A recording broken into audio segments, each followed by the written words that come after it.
Hello student, from today's lecture we are going to second semester and our paper name is computational geometry and the chapter number 1 is two-dimensional transformations.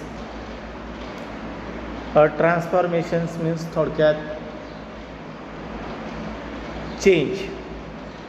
म्हणजे बघा आपल्याकडे जर एखादी tempo असेल, pickup असेल किंवा truck असेल तर त्या ट्रकच्या पुढं लिहिलेलं असतं गुड ट्रान्सफॉर्मेशन. गुड्स म्हणजे माल आणि ट्रान्सफॉर्मेशन म्हणजे वाहतूक, मालाची वाहतूक करणारं ते वाहन असतं. तसंच आपल्याला इथं टू डायमेन्शनल ट्रान्सफॉर्मेशन. मग आपण आपल्या सगळे शेतकऱ्याचे मुलं आहेत, आपण ट्रान्सफॉर्मेशन करतो म्हणजे काय करतो, आपल्या शेतातला पिकवलेला माल कुठंतरी बाजारपेठेत नेऊन विकतो. म्हणजे आपलं शेत तर ते बाजारपेठ, ही काय झालं, ट्रान्सफॉर्मेशन झालं. मग ट्रान्सफॉर्मेशन करण्यासाठी आपल्याला काहीतरी माध्यम लागतं, जसं की ट्रॅक्टर असेल, पिकअप असेल, ट्रक असेल, टेम्पो असेल, हे काय झालं ट्रान्सफॉर्मेशन करण्याचे माध्यम. तसंच आपल्याला इथं आता काय शिकायचं आहे, टू डायमेन्शनलमध्ये. टू डायमेन्शनल म्हणजे एक्स ॲक्सिस आणि वाय ॲक्सिस. टू डायमेन्शनलमध्ये काय करायचं, ट्रान्सफॉर्मेशन करणार आहे. मग आपण ट्रान्सफॉर्मेशन कशाचं करणार. सपोज आपल्याला टू डायमेन्शनल स्पेसमध्ये एखादा पॉईंट असेल, एखादी लाईन असेल, एखादा ट्रायंगल असेल, एखादा स्क्वेअर असेल, तर ह्या ट्रायंगल, स्क्वेअर, लाईन, पॉईंटचं ट्रान्सफॉर्मेशन आपल्याला शिकायचं आहे. मग ट्रान्सफॉर्मेशन करण्यासाठी काहीतरी माध्यम पाहिजे, म्हणून आपल्याकडे इथं काय असणार आहे, तर ट्रान्सफॉर्मेशन मॅट्रिक्स असणार आहे. बघा, ट्रान्सफॉर्मेशन करण्यासाठी काय असणार आहे, तर ट्रान्सफॉर्मेशन मॅट्रिक्स असणार आहे. सगळं आपण इथं काय करणार आहेत, 1 by 1 डिटेल्समध्ये शिकणार आहे. सो सुरुवातीला आपण बघा, रिप्रेझेंटेशन ऑफ पॉईंट्स म्हणजे टू डायमेन्शनल स्पेसमध्ये पॉईंट कसा दर्शवायचा हे इथं शिकायचं आहे. Consider the two dimensional system X O Y. म्हणजे एक्स ओ वाय म्हणजे एक्स ॲक्सिस, ओरिजिन आणि वाय ॲक्सिस. बघा, X O Y. A point is represented in a order pair P of X Y. म्हणजे suppose ह्या X O Y ॲक्सिसवरती एखादा point आहे P of X Y. मग हा पॉईंट कसा रिप्रेझेंट करायचा, in terms of matrix. So we represent it using the row matrix or a column matrix. आपण त्याचा उपयोग काय करू शकतो, रो मॅट्रिक्स किंवा कॉलम मॅट्रिक्सचा उपयोग करून त्याला आपण रिप्रेझेंट करू शकतो. कसं रिप्रेझेंट करतो, तर त्या पॉईंटला पी आहे म्हणून ह्या पी मॅट्रिक्स पी आणि is equal to X Y. हा काय झाला तुमचा रो मॅट्रिक्स. किंवाच ह्याला तुम्ही कॉलममध्ये लिहू शकता, एक्स वाय कॉलममध्ये एक्स वाय. पण आपल्याला जेव्हा एक्झाम्पल सोडायचं असेल, आपण शक्यतो काय करणार आहे, तिथं रो मॅट्रिक्स वापरणार आहे. म्हणजे जास्तीत जास्त हा मॅट्रिक्सचा आपण तिथं वापर करणार आहे. शक्यतो आपण तिथं कॉलम मॅट्रिक्सचा वापर करणार नाही. So we call its position vector. म्हणजे आपण ह्या पीला काय म्हणायचं, तर position vector of a point P. आणि we use the row matrix P is equal to matrix x y. So represent of a line. Suppose एखादी तुमची एक्स वाय ॲक्सिसमध्ये लाईन असेल म्हणजे इथं बघा एक्स ओ वाय ह्या प्लेनमध्ये सपोज तुमची लाईन ए बी लाईन आहे.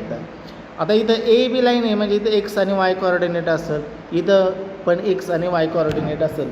So represent the line L is equal to line A B with A is equal to x1 y1 and B is equal to x2 y2 as L.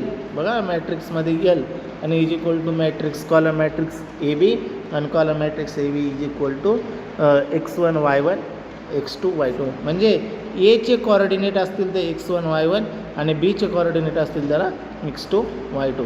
आता suppose तुमचं triangle असेल, suppose तुमच्या to dimensional स्पेसमध्ये suppose triangle आहे ए B C आणि ट्रायंगलचे vertices आहेत. Suppose शिरोबिंदू आहे ट्रायंगलला, एचे कॉर्डिनेट आहेत x1 y1, बीचे कॉर्डिनेट आहेत x2 y2 आणि सीचे कॉर्डिनेट आहेत x3 y3. Then its triangle can be represented as X is equal to column vector A B C आणि ए बी सीच्या पुढं काय येईल तर एचे कॉर्डिनेट x1 y1, बीचे कॉर्डिनेट x2 y2 आणि सीचे कॉर्डिनेट x3 y3. ठीक आहे, समजते ना पॉईंट कसे रिप्रेझेंट करायचे. x1 y1 नुसता पॉईंट असेल तर कसा रिप्रेझेंट करायची, स्ट्रेट लाईन असेल किंवा लाईन असेल तर कशी रिप्रेझेंट करायची, ट्रायंगल असेल तर कशी रिप्रेझेंट करायची. सपोज एखादा चौकोन असेल तर काय होईल, A B C D suppose चौकोन आहे, x1 y1, एचे coordinate x1 y1, बीचे कॉर्डिनेट x2 y2, सीचे कॉर्डिनेट x3 y3 आणि डीचे कॉर्डिनेट x4 y4. तर तो ट्रायंगल कसा रिप्रेझेंट येते, कॉलममध्ये ए बी सी डी आणि त्याच्यापुढं x1 y1, x2 y2, x3 y3, x4 y4 अशा पद्धतीने. ठीक आहे.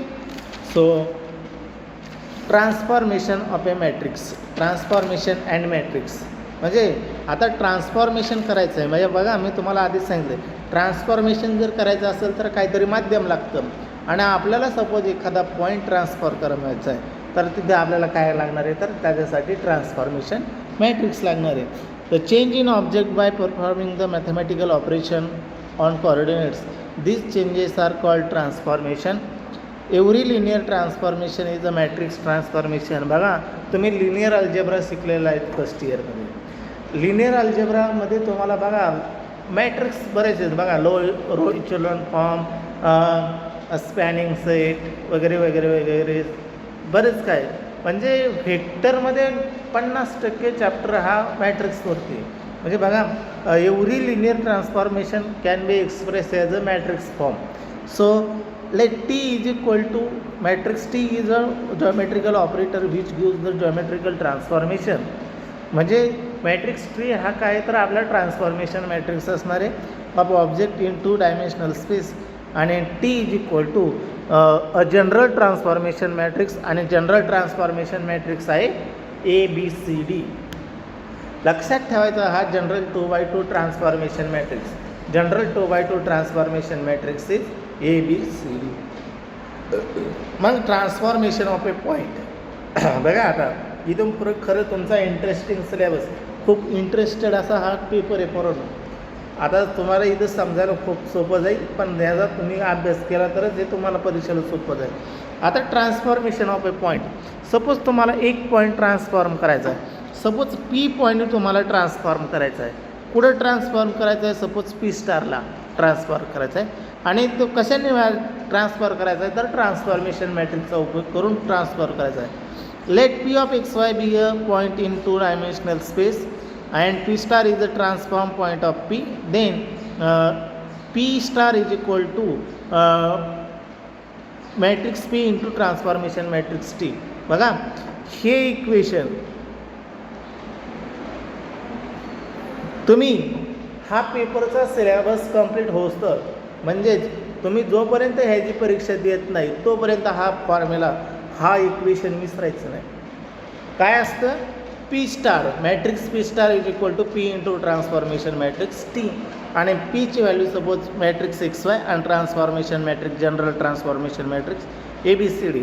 आता मॅट्रिक्स मल्टिप्लिकेशन करायचं. मॅट्रिक्स मल्टिप्लिकेशन कसं करायचं, first row first column, first row second column, मग फर्स्ट रो फर्स्ट कॉलमला क्लिअर तर A into x plus C into y, AX plus C Y आणि फर्स्ट रो सेकंड कॉलम केलं तर BX into D Y.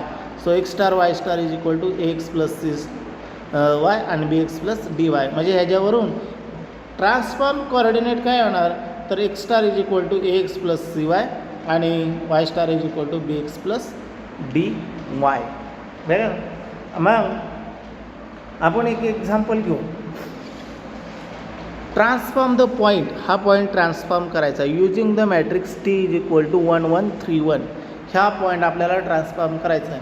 So let P suppose P is equal to 1 1 is a transform to point P star, then by using T then P is equal to matrix P into transformation matrix T. मग ह्याच्यात value put करायची 1 1 1 3 1 1. मग काय होईल, गुणाकार करायचा first row first कॉलमचा तर काय होईल 1 इंटू 1 1 आणि प्लस 1 इंटू 3 3 1 प्लस 3. नंतर first row second column 1 into 1 1 1 into 1 1 म्हणजे 1 प्लस 1 म्हणजे टोटल किती झाला 4 2. म्हणजे काय झालं पोरांनो बघा इथं तुम्हाला डायग्रामॅटिकल सांगतो. हा पॉईंट तुम्हाला एक्स ॲक्सिस ओरिजिन आणि वाय ॲक्सिस होता. इथं तुमचा पॉईंट होता 1 1 P आणि ट्रान्सफॉर्मेशन मॅट्रिक्स होता तुमचा हा 1 1 3 1. तर हा पॉईंट कुठं ट्रान्सफॉर्म झाला, एक्स ॲक्सिसचा 4 झाला आणि वाय ॲक्सिसला 2 आला. म्हणजे इथं 4 असेल एक्स ॲक्सिसवरती, इकडं वाय ॲक्सिसवरती 2 असेल आणि हा तुमचा P स्टार झाला. म्हणजे काय आलं, म्हणजे बघा आपण माल आपल्या शेतातला माल मार्केटपर्यंत पोचल हे कशावरती डिपेंड असतं, कशावरती डिपेंड असतं तर त्या टेम्पोची कंडिशन, तो व्यवस्थितपणे आहे का, टेम्पोच्या चारी चाकामध्ये हवा आहे का, टेम्पोमध्ये पुरेसं पेट्रोल आहे का, हे सगळं विचार करता आपण त्या टेम्पोमध्ये माल टाकला आपल्या शेतातून तर तो मार्केटमध्ये पोचल. म्हणजे आपला हा P पॉईंट कुठं जाईल हे आपल्याला सांगता येत नाही. ते कशावरती डिपेंड असतं तर ह्या ट्रान्सफॉर्मेशन मॅट्रिक्सवरती डिपेंड असतं. तुमचा ट्रान्सफॉर्मेशन मॅट्रिक्स बदलला तर P पॉईंट कुठं तरी दुसरीकडेच जाईल. ठीक आहे, समजतं आहे तुम्हाला. म्हणजे ट्रान्सफॉर्मेशन मॅट्रिक्स बदलला तर तुमचा पॉईंट ऑफ ट्रान्सफॉर्मेशनसुद्धा बदलल. So transformation. आता पुढं आपल्याला काय करायचं आहे, ट्रान्सफॉर्मेशनचे टाईप शिकायचे. तर काय काय टाईप येतं तर identity transformation, scaling, reflection, shearing आणि रोटेशन असे टोटल 5. आणि हे जर तुम्ही 5 ट्रान्सफॉर्मेशन शिकला तर तुमचा इथं हा टॉपिक इथं 80% कंप्लीट होईल असं मी सांगेन तुम्हाला. तर आयडेंटिटी ट्रान्सफॉर्मेशन म्हणजे बघा आयडेंटिटी म्हणजे काय तर आपल्यासारखाच आपला दुसरा असणार आयडेंटिटी. ते दोघं खूप आयडेंटिकल आहेत, म्हणजे ते दोघं खूप एकसारखे दिसतात. आपण नाही का म्हणत आयडेंटिटी जुळे, म्हणजे आपला पॉईंट तिथंच असला पाहिजे.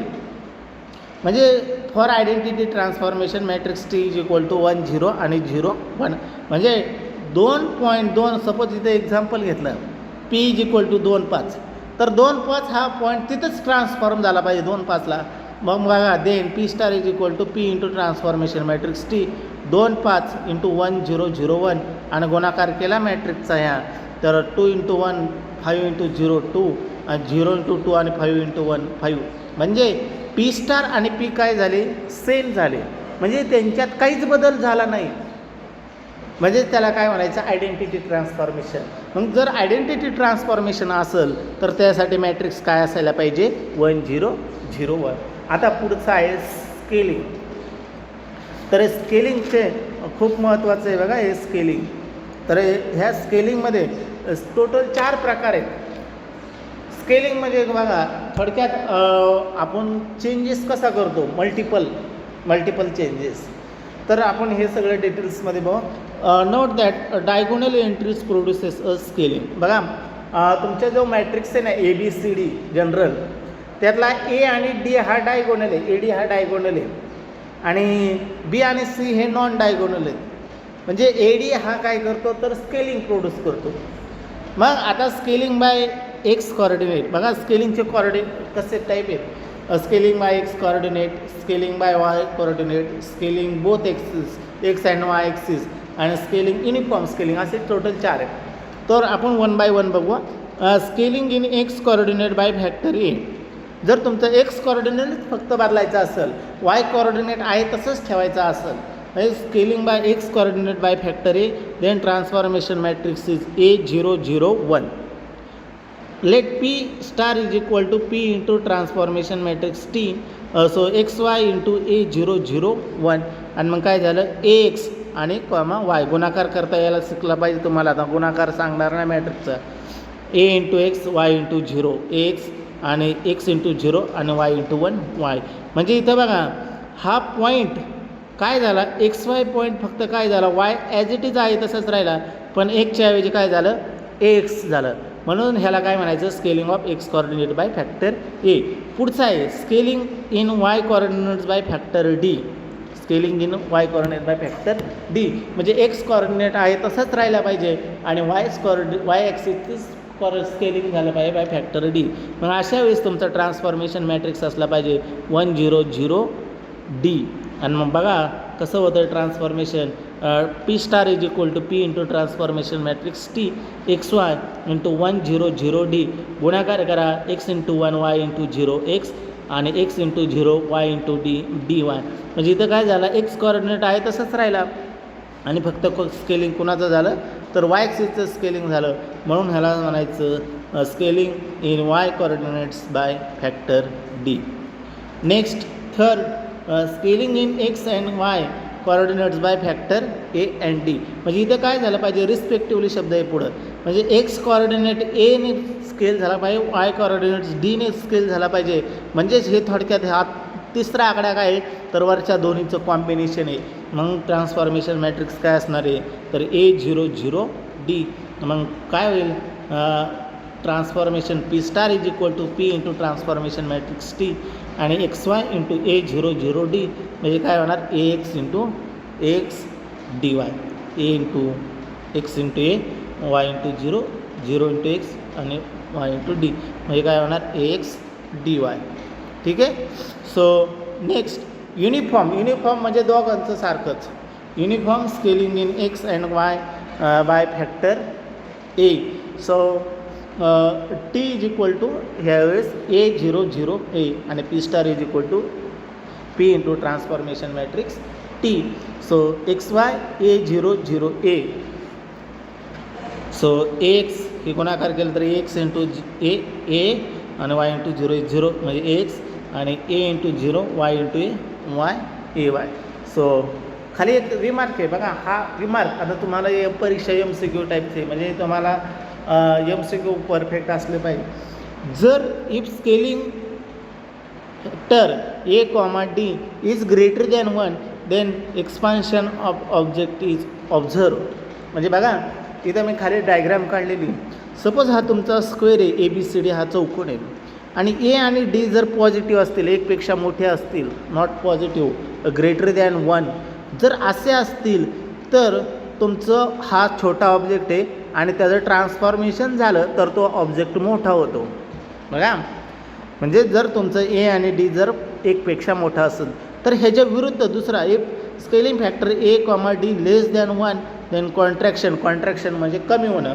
Contraction of object is observe. म्हणजे ए आणि डीची व्हॅल्यू जर लहान असेल तर दिलेल्या ऑब्जेक्टपेक्षा लहान ऑब्जेक्ट तुमचा ट्रान्सफॉर्म होतो. ठीक आहे, कळते का. म्हणजे ए आणि डीवरती कसे डिपेंड आहे. 1 असेल तर काय होईल, लेस दॅन 1 असेल तर काय होईल, हे इथं तुम्हाला समजलं पाहिजे. खाली एक एक्झाम्पल आहे. एक्झाम्पल मी तुम्हाला फक्त बघा. Find the transform of object X is a unit square at origin is transform using scaling in X coordinate by factor a 3, scaling in Y coordinates by factor 3, scaling X and Y coordinate by factor 2 3, scaling in uniform scaling in by factor 3. आता unit square आहे. Unit म्हणजे एकक square आहे. म्हणजे त्याचे coordinate काय असणार at origin. म्हणजे इथं ओरिजिनपाशी एक शिरोबिंदू असेल 1 0 1 0 म्हणजे युनिट डिस्टन्स. इथं 0 1 आणि हा तुमचा 1 1 म्हणजे त्याला आपण नाव दिलेले OABC असे नावं दिलेले आहेत. म्हणजे हा पॉईंट कसा हा चौरस कसा रिप्रेझेंट करता येईल पॉईंटच्या बाबतीत तर एक्स नाव दिलेलं आहे त्याला. X is equal to OAB unit square at origin आणि इज इक्वल टू कॉलममध्ये OACBC आणि म्हणजेच काय होणार ओरिजिनचे 0 0, एचे 1 0, बीचे 1 1 आणि सीचे 0 1. हा तुमचा हे काय झालं ह्या स्क्वेअरचं रिप्रेझेंटेशन झालं. ठीक आहे. आता scaling in X coordinate by factor 3 जर फक्त काय करायचं आहे एक्स कॉर्डिनेट स्केल करायचा आहे कितीने 3 फॅक्टरने. मग ट्रान्सफॉर्मेशन मॅट्रिक्स काय असतो 3 0 0 1. तिथं काय होता A0 म्हणून एच्या ऐवजी इथं किती आता 3 3 0 0 1. मग काय होईल X star is equal to X into transformation matrix T. So हे करायचं हे गुणाकार तर पहिलं ट्रान्सफॉर्मेशन असं होईल. म्हणजे फक्त काय झालं तर तुम्ही डायग्राम बघा खाली हे पॉईंट कसे चेंज झाले. ओरिजिन आहे तसंच राहिला. ओरिजिनपाशी ए स्टार काय झाला 3 0 झाला. आता 3 0 इकडं पॉईंट आला. म्हणजे पहिला काय होता 1 1 होता. आता त्याचं काय झालं 1 0 होता त्याचं 3 0 झालं. बी स्टारचं काय झालं 3 1 झालं. 3 1 आणि सी स्टार आहे तसंच राहिला. म्हणजे बदललं कोणतं, तर बदलला फक्त एक्स ॲक्सिसच इथं बदलला 3 0 आणि 3 1. म्हणजे पॉईंट हे स्केलिंग कुठं झालं, एक्स ॲक्सिसकडे स्केलिंग झालं, वाय ॲक्सिस आहे तसंच राहिलं. ह्याच्या विरुद्ध पुढं होणार आहे बघा, scaling in Y coordinate by factor 3. मग काय होणार, T is equal to 1 0 0 3. Y ॲक्सिसचं कॉर्डिनेट स्केलिंग असेल तर इथं डीवरती डिपेंड असतं आणि एक्स ॲक्सिसचं असेल तर इथलच्या एवरती डिपेंड असतं. So X star is equal to काय होईल, X into transformation matrix T 1 1 1 0 0 1 1 0 1 आणि 1 0 0 3 आणि गुणाकार केला बघा, फर्स्ट रो फर्स्ट कॉलम करायचा, फर्स्ट रो सेकंड कॉलम करायचा, 1 1 पॉईंट फाईंड करायचा, 0 0 1 0 1 3 0 3. चेक करायचं ते नीट होतं आहे का तसं. आणि मग आता हे जे आपण जर डायग्रॅम काढली तर ह्याचं स्केलिंग कुठं झालं आहे, तर वाय ॲक्सिसच्या बरोबर त्याचं स्केलिंग झालेलं आहे. एक्स ॲक्सिसकडे तो स्क्वेअर स्प्लिट झाला का, तर नाही, तो स्प्लिट कुठं झाला, वाय ॲक्सिसला. आता scaling in X and Y coordinates by factor 2 and 3 respectively इथं शब्द लिहायचा राहिला. मग आता तुम्हाला ह्याचा ट्रान्सफॉर्मेशन मॅट्रिक्स लिहिता आला पाहिजे अगोदर, तर तिथून पुढं जाता येईल. अशा वेळेस ट्रान्सफॉर्मेशन मॅट्रिक्स काय असेल, 2 0 0 3. इथं एक्स ॲक्सिसचं असतं स्केलिंग, इथं वाय ॲक्सिसचं असतं, लक्षात घ्या. आणि त्यावर ट्रान्सफॉर्मेशन मॅट्रिक्स काय होईल, X star is equal to X into transformation matrix T आणि इज इक्वल टू काय होईल, तर 1 1 1 0 1 1 0 1 इंटू 2 0 0 3 आणि गुणाकार केला तर 0 0 2 0 2 3 0 3. म्हणजे काय होणार, एक्स ॲक्सिस पण इकडं पण वाढणार बघा, इकडं पण मॅट्रिक्स तुमचा स्क्वेअर तो स्प्लिट होणार आणि इकडं वरती पण स्प्लिट होणार, दोन्ही ॲक्सिसला त्याचं काय होणार, स्प्लिटिंग होणार. ठीक आहे. आता इथं युनिफॉर्म स्केलिंग आहे, युनिफॉर्म स्केलिंग बाय फॅक्टर 3. मग युनिफॉर्म असेल तर दोन्ही सारखे असतात, 3 3 आणि हे डायगोनलचे 0 0 सॉरी नॉन डायगोनलचे 0 0. तर अशा पद्धतीने तुमचं हे ट्रान्सफॉर्मेशन मॅट्रिक्स असं, हे आपण एक्झाम्पल डिटेल्समध्ये घेतलेलं आहे आणि तुम्ही हे नीट अभ्यासायचं. इथून पुढचा प्रत्येक स्केलिंगपासून आयडेंटिटी ट्रान्सफॉर्मेशनपासून पॉईंट ऑफ ट्रान्सफॉर्मेशनपासून सगळं काही महत्त्वाचं आहे. तुम्ही ते नीट व्हिडिओ परत बघायचा आणि नोट्स काढत चालायच्या. ठीक आहे. We stop here.